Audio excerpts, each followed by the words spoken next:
est-ce que les membres des forces de l'ordre trouvent que cette décision est logique?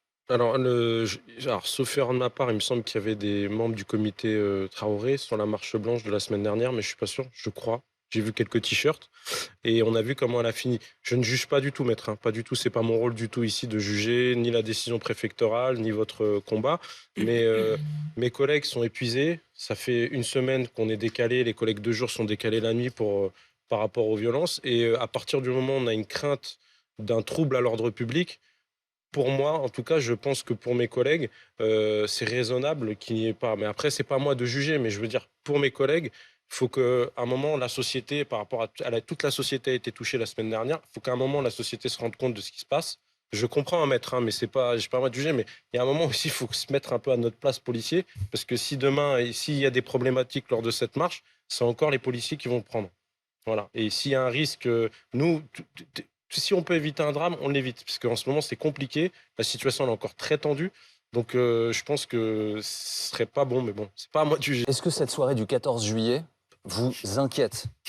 Oui, par rapport au contexte et aux 7 derniers jours, pardon, oui, on a des inquiétudes et on va mettre mobiliser un maximum d'effectifs, je pense.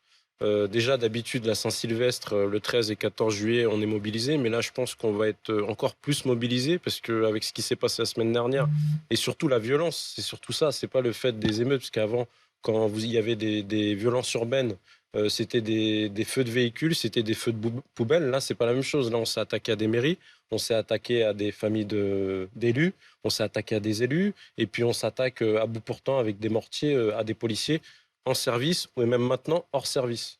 Est-ce que, en tant que syndicat, vous souhaiteriez que ces manifestations soient interdites aussi? Euh, Est-ce non, que ce serait je, une je bonne pense décision? c'est un peu comme on m'avait posé la question sur l'intervention de l'armée. Je pense que ce serait un échec en fait, parce que je pense que la police n'a certes pas les moyens, n'a pas eu les moyens au début d'assumer, mais la police nationale est là pour protéger tous les flics de France. Je dis flics parce que, bon, policiers, tous les policiers de France sont rentrés dans la police pour protéger et pour être utiles à la société. Aujourd'hui, si vous annulez des fêtes nationales, que vous annulez un jour de l'an, ce sera un échec parce que certains délinquants ont choisi d'exprimer leur colère d'une manière et vous allez annuler tout ça par rapport à ça. Non, je pense que ce serait un échec. Il faut qu'on montre justement Hmm. on est dans un état de droit et que la police peut maintenir l'ordre On, et la on- paix. on peut réagir, Monsieur Bellade? Excusez-moi, le dialogue avec la police et l'État, c'est-à-dire nous et notre président, je crois que nous on s'était positionné dès sa prise de position où il n'avait pas respecté la présomption d'innocence de Florian la semaine dernière.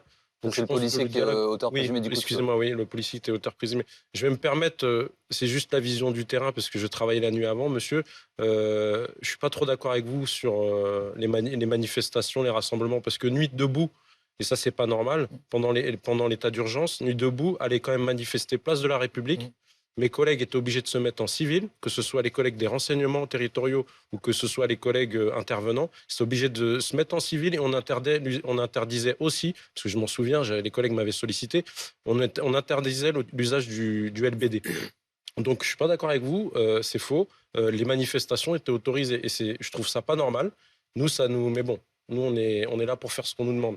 Mais sachez qu'il y avait des manifestations qui étaient autorisées la nuit, hein, place de la République, et vous voyez les résultats sur les tags, les noms d'oiseaux sur les policiers. Nous on était contre la réforme des retraites, hein, nous les premiers, les policiers, Oui, j'imagine. d'accord.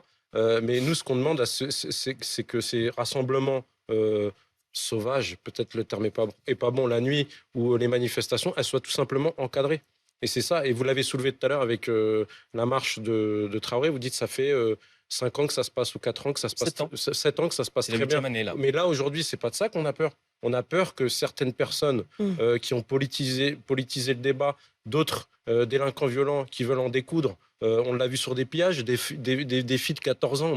Moi, 25 ans, je fais ça, j'ai jamais vu ça. En fait, vous avez plein de gens qui rentrent, Parce que- ces opportunistes. Nanterre, marche blanche, 6 000 personnes, On 1000 va analyser personnes, les images. 6 000 personnes, 1000 personnes qui ont décidé de semer le chaos.